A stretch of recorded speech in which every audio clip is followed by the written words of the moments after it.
सभी धर्म प्रेमी सज्जनों को सादर नमस्ते। साथियों, बहुत बहुत स्वागत है आपका मेरे इस YouTube चैनल पर इस स्वाध्याय सत्संग रूपी आध्यात्मिक चर्चा में। संतों की वाणी पर बात कर रहे हैं और संतों की वाणी की इस क्रम श्रृंखला को आगे बढ़ाते हुए आज प्रसंग लेते हैं वाणी गुरु अमरदास जी। अमरदास जी के भी जो है ना काफ़ी रचनाएं हैं, तो उनमें से आज कुछ पंक्तियां लेते हैं। जगत जलंदा रख ले आपनी कृपाधार, यानी जगत जलंदा रख ले आपनी कृपाधार। ये सारा जगत भोग वासनाओं में जल रहा है, हर तरफ। और संसार में जिधर भी देखो, सब मोह माया के प्रपंच में ही जो है ना लोग फंसे हुए हैं। अधिकतर जीवन इसी में जा रहा है सभी का, और इसी को जगत कहते हैं। ये सारा जगत ही है। तो बाह्य जगत जितना भी है, जितनी भी इसमें क्रियाएं आप देखते हो, इसमें क्या क्या होनी अनहोनी क्या क्या हो रहा है, क्या क्या वासनाओं में लोग फंसे हुए हैं और फंसते ही जाते हैं। तो इसीलिए अमरदास जी कहते हैं जगत जलंदा, ये जल रहा है पूरा जगत। रख ले आपनी कृपाधार, हे प्रभु, हे परमात्मा, मुझे तो तू अपनी कृपा के अधीन रख ले, मुझे तो तू अपने अधीन कर ले। सारा जगत जल रहा है। जगत जलंदा रख ले अपनी कृपाधार, और उसी की कृपा चाहिए। हकीकत में सुख तो जब ही मिलता है। ये जितना भी जगत जलने की बात अमरदास जी कह रहे हैं, इसको इसी तरीके से समझिए कि ये जितने भी विकार वृत्तियां हैं वो हमको फंसा के रखती हैं, और उन्हीं के कारण फिर जो है ना इंद्रियां कार्य में लगती हैं, उसे भोगने की इच्छा होती है और ऐसे फंसते चले जाते हैं उसी में। सुखी कोई नहीं है, सुख उसमें मिलता ही नहीं कभी। तो जगत जलंधर अखिलय अपनी कृपाधार, हे परमात्मा, मुझे तो अपनी शरण में ले ले, अपनी कृपा वर्षा। जित द्वारे उबरे तित ले हो वार, जित द्वारे उबरे, यानी जिस प्रकार से भी मुझे इस परेशानी से उबार सकते हो, उबारो। क्योंकि हम क्या हैं? हम अल्पज्ञ हैं, ईश्वर सर्वज्ञ है। हमारी सभी सीमाएं हैं, ईश्वर असीमित है। तो जो असीमित है, जो सामर्थ्यवान है, जो सर्वशक्तिमान है, जो सबसे अधिक बुद्धिमान है, उसी से याचना की जा सकती है। और संसारिक कार्य जब व्यक्ति के नहीं बनते हैं तो धर्म की मार्ग पर अक्सर अटकलें आती हैं, संतों के मार्ग में अटकलें आती हैं सदा। तो आती हैं तो इसीलिए संत ही परमात्मा से गुहार लगाता है, क्योंकि उसने उसकी शरण ली होती है, शर्त ली हुई है। तो जित द्वारे उबरे, जैसे भी हमको इस परेशानी से उबार सकता है, जैसे रखना चाहता है वैसे रख, तित ले उबार, वैसे ही हमको उबार ले। जिस प्रकार से हमको हे प्रभु उबारना चाहते हो वैसे उबार लो, हमारा समर्पण है। सत्य गुरु सुख वैखलिया, सच्चा शब्द विचार। सतगुरु सुख वैखलिया, यानी सतगुरु ने ही सुख का मार्ग बताया है। सतगुरु ही सुख का मार्ग बता सकता है। जहां से भी आपको सुख की प्रेरणा मिल रही है, सच्ची प्रेरणा मिल रही है, वो समझ लो गुरु की श्रेणी में ही आते हैं।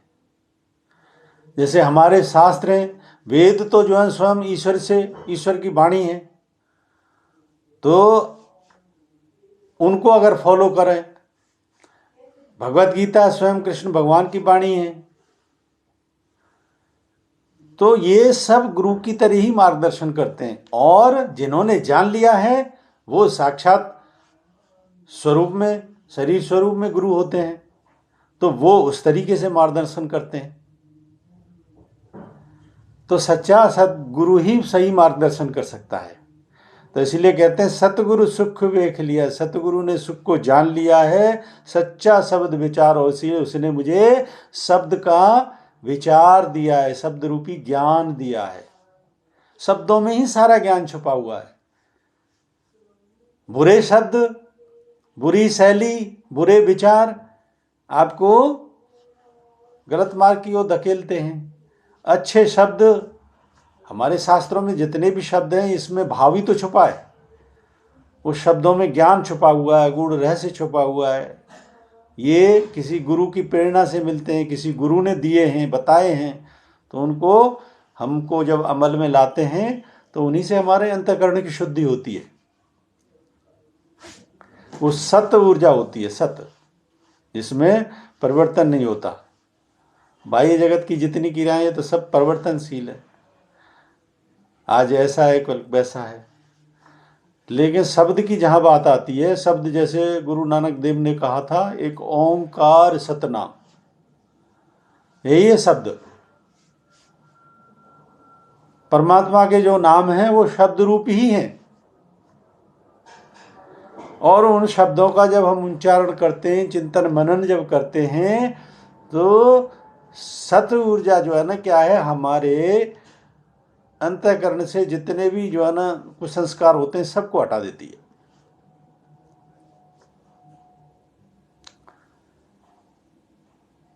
वो हटाने का कार्य करती है, सत ऊर्जा सदा हटाने का कार्य करती है। तो कुसंस्कारों को हटा देते हैं, चित्त निर्मल हो जाता है, निर्मल हो जाता है, वही सुख देता है हमें। तो इसलिए कहते हैं सतगुरु सुख देख लिया, सतगुरु ने सुख जान लिया है, उसी ने सुख को देख लिया है, उसी के पास जो है ना दृष्टि होती है। आम व्यक्ति के पास, अज्ञानियों के पास दृष्टि नहीं आ पाती। तो जो मार्ग में हैं, जो चल रहे हैं, उनको अगर कहीं से प्रेरणा मिल गई और मिलके उस मार्ग पर चलना शुरू कर दिया तो सुख मिलता है। तो वही सतगुरु है। तो सतगुरु सुख को देख लेते हैं। सतगुरु सुख वेख लिया, सच्चा शब्द विचार, और उसने शब्द रूपी विचार मुझको दे दिया, और वो शब्द रूपी विचार ही मेरा हर प्रकार से कल्याण कर रहा है। नानक अवर न सुजही हर बिनु बख्शण हार, अवर न सुजही हर बिनु बख्शण हार। परमात्मा के सिवाय हमारी समस्या को दूसरा कोई हल नहीं कर सकता। हर बिनु बख्शण हार, यानी उसकी कृपा के बिना दूसरा कोई मेरी परेशानी को हरने वाला है नहीं। सिर्फ वो परमात्मा ही मेरी परेशानी को हर देता है, हर सकता है। नानक अवर न सूझही, मुझे और कुछ सूझता नहीं है। हर बिनु बख्शण हार, यानी तेरे सिवाय मेरी समस्या कोई हल कर सके ये मुझे दूसरा कोई नजर भी नहीं आता। इसलिए नजर नहीं आता। ये दरअसल संतों के साथ में ये प्रैक्टिकल एक्सपीरियंस होता है। एक विरोधाभास सदा खड़ा हो जाता है जब आप इस मार्ग में चलते हो, क्योंकि विरोधाभास इसलिए खड़ा हो जाता है, जैसा कि मैं पहले प्रसंग में बता चुका हूं कि मन सदा विरोध करता है, और ये मन के जाल से छूटने का उपाय है। और तब तक छूटने का उपाय है जब तक मन स्वयं ईश्वर की शरणागति स्वीकार नहीं कर लेता। इसलिए जब तक ये विरोधाभास बना ही रहता है जब तक इस मार्ग में चल रहे हो। तो जो कोई भी चल रहा है इस मार्ग पे, इसमें कभी परेशान होने की जरूरत नहीं है। आप देखोगे जैसे जैसे आप बढ़ते जाते हो आपको आंतरिक संपदा बढ़ती जाती है। परेशानी आ भी रही है तो परेशानी जैसी आपको भासती नहीं है। क्यों? क्योंकि स्वयं ईश्वर आपको सहयोग करता है। इसलिए कि हर बिनु बख्शण हार, उसके बिना कौन बख्शेगा। और सत्य बात है, अगर ईश्वर सहायक न हो तो ये दुनिया तो छोड़े ही ना। फिर संत का मार्ग ऐसा होता है कि उसको फिर ये दुनिया बख्शे ही ना। ये सिर्फ उसकी कृपा होती है जिससे हम सदा बचे रहते हैं। इसलिए उसके प्रति ही शरणागति में भलाई है। ईश्वर के प्रति अपने आप को समर्पण भाव से अगर हम करके इस जीवन की यात्रा में आगे बढ़ते हैं तो वो सर्वशक्तिमान है, सब प्रकार से समर्थ है, वो हमारी हर प्रकार से रक्षा करता है और हमको नेकी का मार्ग दिखाता है। बहुत अच्छी पंक्तियां हैं अमरदास जी की ये। मुझे अवश्य उम्मीद है प्रसंग पसंद आया होगा। पसंद आया है तो मेरे इस वीडियो को लाइक करें, अधिक से अधिक शेयर करें। बने रहें मेरे साथ। बने रहने के लिए बहुत बहुत धन्यवाद। इत्योम सम नमस्ते।